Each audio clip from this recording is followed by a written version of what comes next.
Google पे, phone पे और पेटीएम यूजर्स के लिए alert. National payment corporation of India ने दिया बड़ा निर्देश। कई यूजर्स की यूपीआई आईडी 31 दिसंबर से होगी बंद। देश में डिजिटल क्रांति ने कई बड़े बदलाव किए हैं, जिसमें सबसे अहम है रुपयों का ऑनलाइन भुगतान। आज हम छोटे से छोटे भुगतान भी ऑनलाइन मोड में करते हैं, लेकिन अब इसको लेकर मुश्किल आ सकती है। गूगल पे, फोन पे और पेटीएम यूजर्स की दिक्कतें बढ़ सकती हैं। दरअसल national payment corporation of India यानी एनपीसीआई ने इसको लेकर एक नोटिफिकेशन जारी किया है, जिसके मुताबिक कई यूजर्स की यूपीआई आईडी को 31 दिसंबर से बंद किया जा सकता है।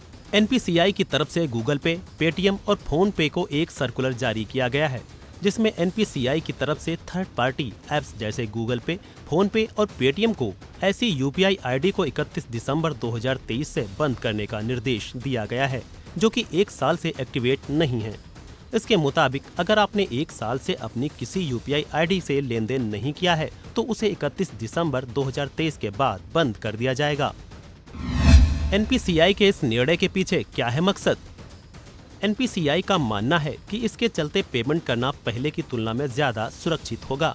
साथ ही इससे गलत लेन देन पर भी रोक लगेगी, क्योंकि अक्सर देखा गया है कि कई बार यूजर्स बिना पुराने नंबर को डीलिंक किए नई आईडी बना लेते हैं, जिससे सुरक्षा का खतरा बढ़ता है।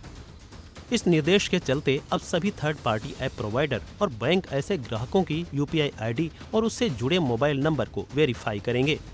वेरिफिकेशन में अगर 1 साल से इस आईडी से कोई यूपीआई लेन देन नहीं हुआ है, तो 31 दिसंबर 2023 के बाद ऐसी इस आईडी को बंद कर दिया जाएगा। क्या है यूपीआई?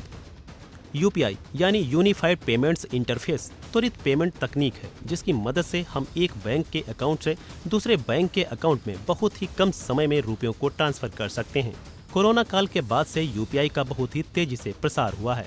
इस पेमेंट सिस्टम से हम छोटे से छोटे भुगतान कर सकते हैं। इसमें किसी न्यूनतम राशि की सीमा नहीं है। यूपीआई से अगस्त में हुए 10 अरब से ज्यादा लेन देन। एनपीसीआई के आंकड़ों के अनुसार 30 अगस्त 2023 को यूपीआई लेन देन का आंकड़ा 10.24 अरब के पार हो गया था। जुलाई में यूपीआई लेन देन की संख्या 9.96 अरब थी, जबकि जून में यह 9.33 अरब थी। अगस्त 2021 में यूपीआई के जरिए लेन देन का आंकड़ा केवल 3.5 बिलियन था, जो 2 वर्षों में लगभग 3 गुना तक बढ़ चुका है। भारत के यूपीआई सिस्टम को Singapore, UAE, Nepal, Bhutan, France और श्रीलंका ने भी अपनाया है। इस खबर में इतना ही। तमाम अपडेट्स के लिए बने रहिए वन इंडिया हिंदी के साथ।